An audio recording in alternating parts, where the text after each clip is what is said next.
All right, so back to the story. Basically, the problems occurred uh, with my family, but I'll describe back to college when what happened was I developed a free writing, freestyle writing.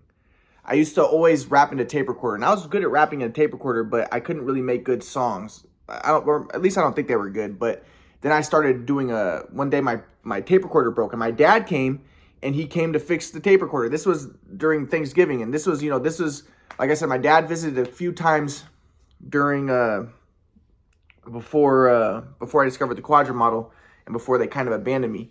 But my dad came, and he was gonna help me fix help me fix my phone, which I had the tape recorder on my phone.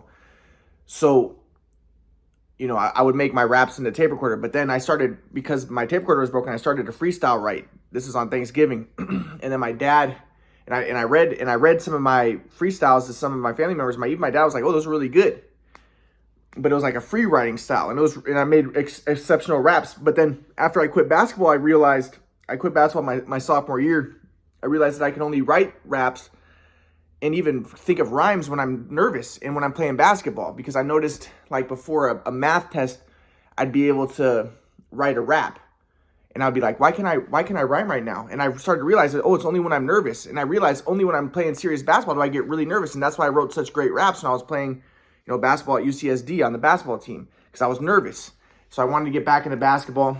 But like I said, I wanted to get back into basketball. But the thing was, my shot was still messed up at the time. And like I said, I was still shooting the way that my dad taught me. So I started to fix things a little bit.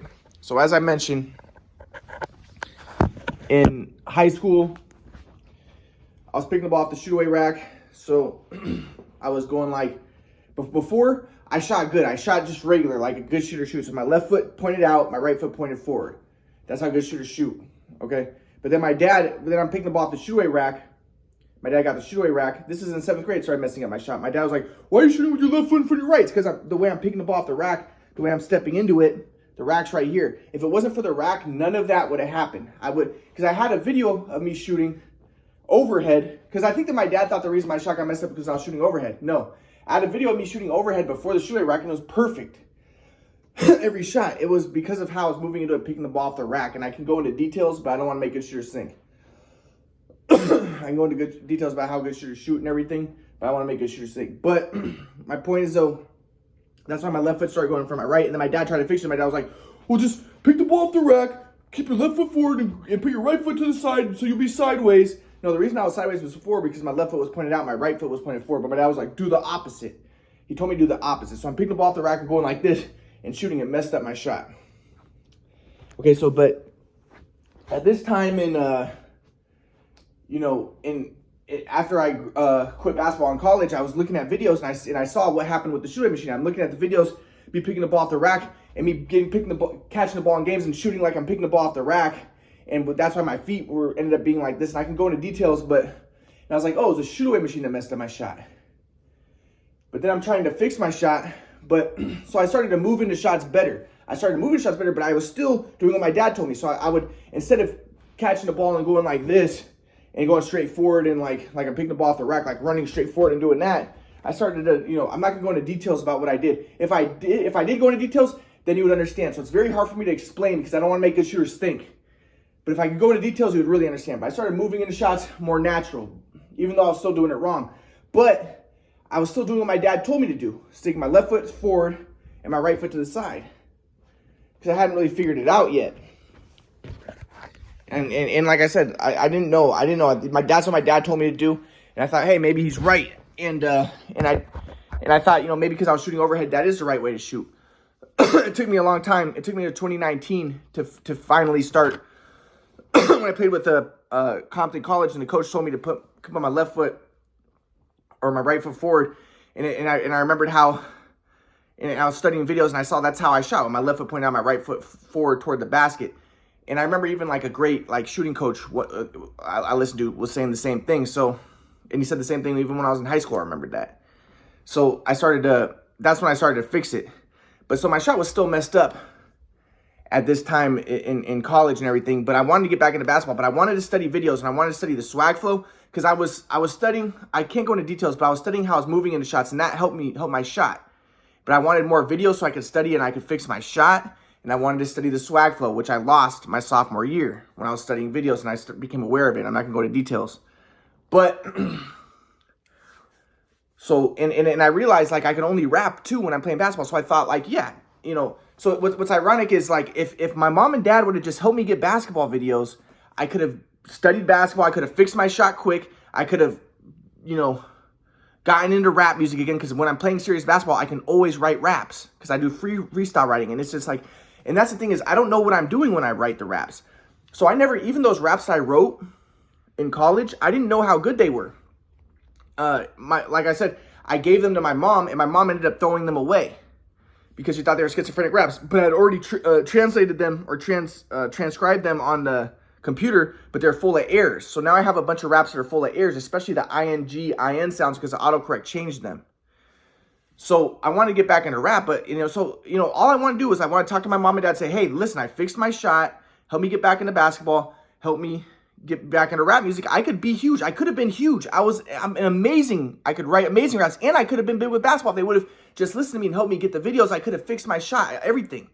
But they didn't believe me. They're still stuck in the past. They're thinking about the high school. So like I said, I never even got a chance to tell my mom because after college, I thought I wanted to get the quadrant model big. And then I thought, okay, I would get videos for my friends, fix my shot, get back into basketball, do all that. But like I said, my mom, after college, my mom was like, you know, I tried to get my quadrant model stuff out online. And my mom's, like I said, she had never seen me. She wasn't seeing me. She's calling me on the phone. You're schizophrenic. You need to go to Kauai. And I'm like, Mom, can you, you know, I don't want to go to Kauai. Can you guys help me get the quadrant model stuff out? No, you're schizophrenic. You're a fucking loser, a fucking freak. Go to Kauai. You need to take medicine.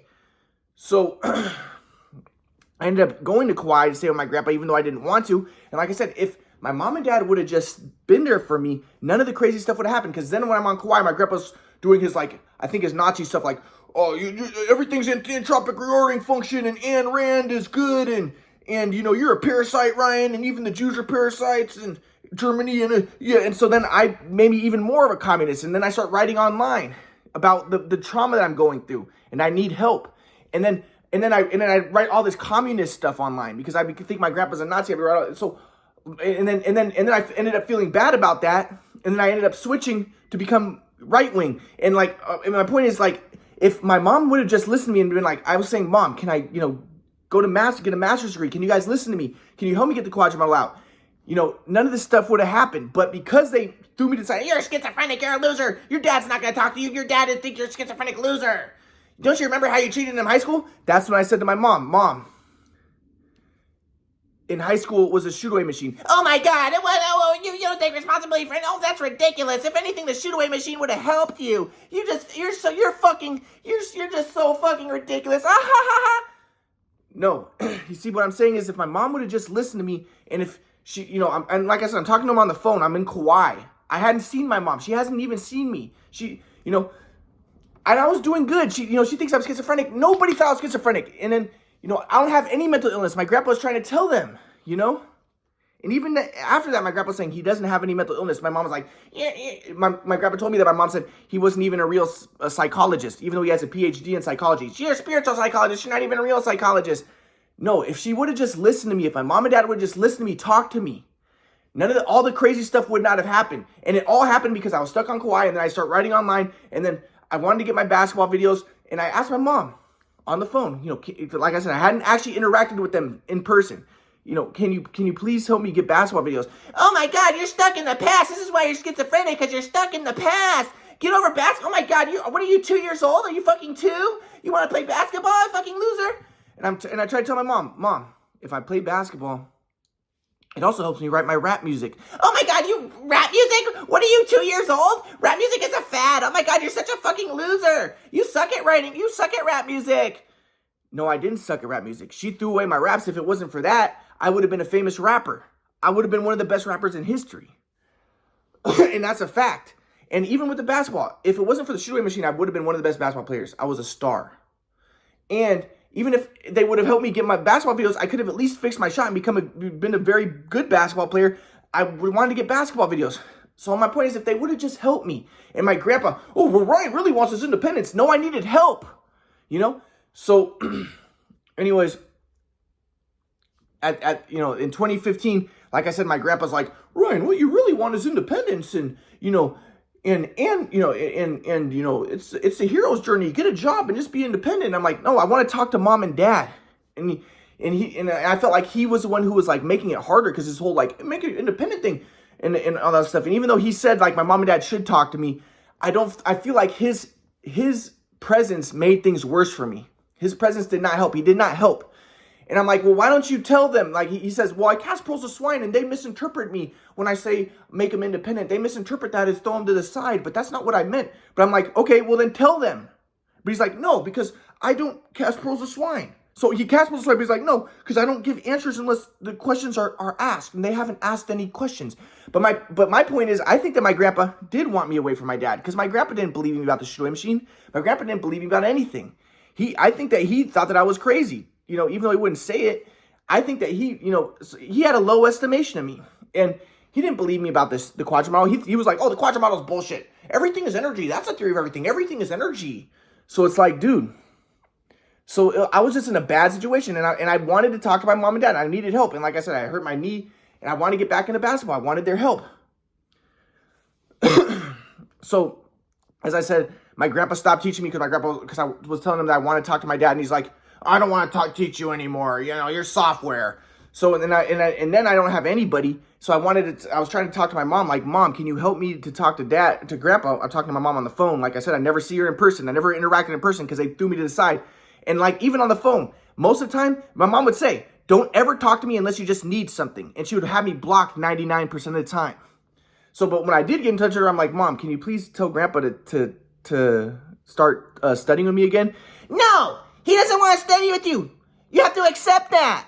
You have to accept it. And again, this is stemming from high school with the shoot-away machine. If it wasn't for the shoot-away machine, none of this would have happened. Because my mom and dad always did stuff for me. Like I said, people say that they spoiled me. No, they didn't spoil.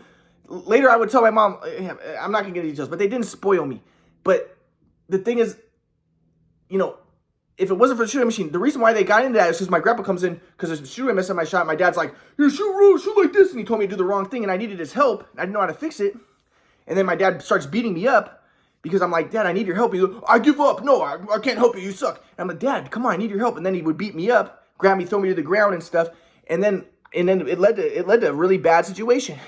But then my grandpa comes in like, Ryan, if your dad doesn't want to help you, you just have to accept that. Mom's like, yeah, you have to accept it. You have to make acceptance. And that was my grandpa's big thing. Like, he was from Ernest Holmes and like Science of Mind and metapsychiatry. And their whole thing is like, take responsibility and acceptance and trust. And yes, I understand that. I understand what they're trying to teach. But this was a weird situation. It wasn't normal. The shooting machine, it was just bizarre. And so my mom's already on edge, and now she's still on edge. She's like, oh, you just have to accept it. Your grandpa doesn't want to talk to you. You have to accept it. She's a weirdo, dude. So she doesn't understand. She doesn't have any, like, flexibility of consciousness to think. She cannot think. She cannot think. So I'm trying to tell her, like, can I please, can you and Dad talk to me? Can you please help me? It will help me to get back in touch with Grandpa. And no, you have to accept it. You can't make things happen. Because, again, she's still stuck in the past with the shoot-away machine. When I tried to make things happen, tried to get my help from my dad, when it was the shoot-away machine that messed it up in the first place. If it wasn't for the shoot-away machine, none of this stuff would have happened. So, so at that time, so then I start writing my Based on True Story book, and I start saying how I feel like my grandpa, I always, like I said, I always saw spirituality and religion as white supremacist and like, accept things. Like, to me, that was always like, that's like, I was a Marxist, and I'm like, yeah, accept things. Of course, that's what religious people want to do, because it's white supremacy and just maintain the status quo. Just accept and just, that type of stuff. But I understand what my grandpa's trying to say too. Like, no, just go all out. And I understand it. But in this case, I just wanted some help from my mom and dad to be able to talk to my mom and dad. And if they would have helped me, like I said, I could have done big. So, but anyways, my grandpa, he's like, later he'd be like, well, Ryan, if everything is anti-entropic eroding function, and if you just, if you if you work hard, you're part of the anti-entropic rewarding function. And I'm like, okay, but I was like, Grandpa, well, if I played basketball, professional basketball, and also made rap music, would that be anti-entropic rewarding function? He's like, yes.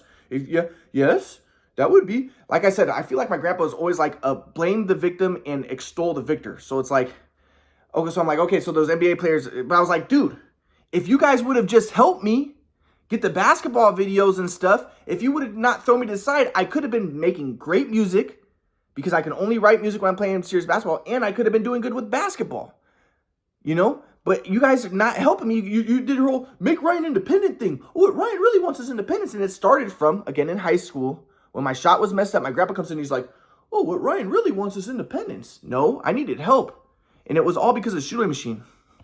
But then he's like, no, this is normal. What Ryan really wants is independence, because if you're independent, then I'm gonna get into details about what he taught later. But he's like, yeah, but that's what he really wants. If you're independent, then you transcend dualistic software and you're one with the flow. And so, and I'm like, no, I don't need independence. I want some help. I don't want to be thrown to the side and be treated like shit. But so then my mom thinks, oh, independence, yeah, that's what he wants. He wants independence. Get him out. So then at this point, I'm like, I want to talk to mom and dad. I want help. And then but I felt like my grandpa's whole, like, make Ryan independent thing, it just made things worse. He did not help. He made things so bad. My grandpa did not help. He also drove me crazy, as I said. He drove me crazy. So, because again, he confused the shit out of me too. He's like, because his really, now I know. At the time, I didn't even know. At the time, I was just confused because I knew that there was truth to what he was saying, but he's teaching me this new age stuff. Like, really, now I know, because I studied the books in like 2020, 2021, and now I know, like, the Dr. Horace Metapsychiatry. What he teaches is new age. It's basically like you create your reality. So it's existentialism. Take responsibility. Don't blame God. Don't blame anything else. You create your reality. So you are one with God. You create reality. He literally thought you create the storm. You create the sickness. So again, it is literally victim blaming and victor extolling. So, and I always saw that as conservative. I always saw that as white supremacist, conservative. And that's why I was always, my grandpa made me even more of a Marxist communist. Because I'm like, dude, you're fucking, but then my grandpa would adopt the new age stuff, like, yeah, take responsibility for everything, but he tried to water it down. And he'd be like, well, you don't literally, because I would ask him, like, okay, so, take responsibility for everything. So do you really create everything? He's like, well, you don't really create everything. You don't create things necessarily, but what you do is you take responsibility for your software and upgrading your software. And because, Dr. Hora, he teaches in Ernest Holmes, he say you invite things into your experience. You literally are creating your experience. But my grandpa tried to water down everything. So he's like new age mixed with rationalism. So he's like, well, you don't really create it, but, you invite it based off of your software. And I understand what he's saying. If you have a certain level of software, then you're going to invite things into your experience.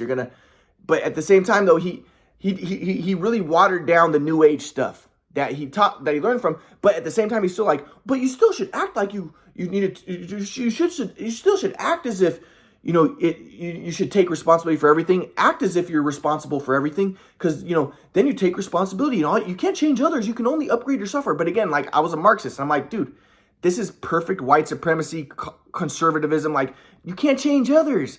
I'm like, dude, yeah, that's a great thing to say to someone who's being abused and to victim blame, and to just accept acceptance. You can't change others.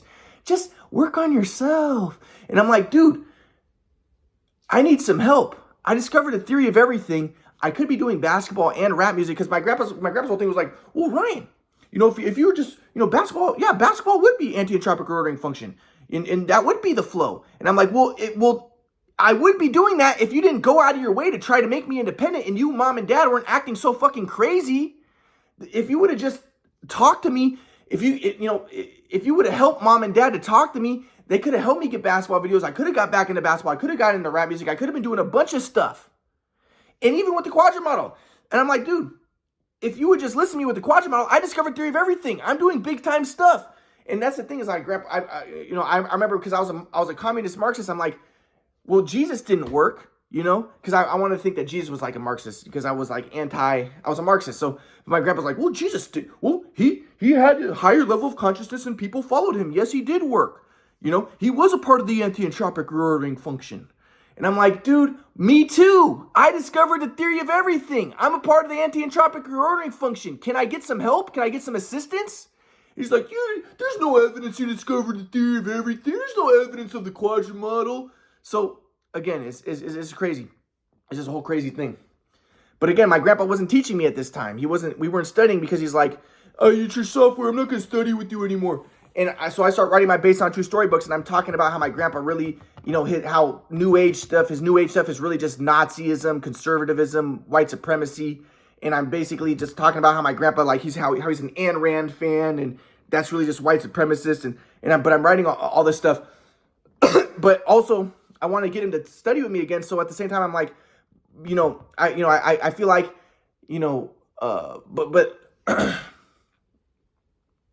but then, okay, but I wanted to get him to teach me again. So, but I'm saying like, so I start trying to, I forget everything that happened, but in my books, I'm trying to like adopt some of my grandpa's teachings. Like, okay, well, really, probably the bad stuff happened because I had superior, inferior software, and I'm just need to transcend my software and transcend dualistic software, dualistic consciousness, and be in oneness consciousness. And maybe it was because I wanted power. That's why I wanted my basketball videos, because I wanted power, and that's the ego, instead of just being in the flow and wanting to expand my awareness. And, so I'm trying to like copy my grandpa's stuff so I can get him to teach me again. I'm trying to like appeal to my grandpa, like trying to blame myself. But again, my grandpa would be like, well, you don't blame yourself. You just take responsibility for your software because you are not your software. That's not yourself. There is no self. You just take responsibility for your software and upgrade your software. So, but anyways, so I understand what he's trying to say, but at the same time, I don't think he helped. He made things worse. My mom and dad should talk to me. I could have been, doing big stuff, but whatever. I'm gonna get more to this in a minute.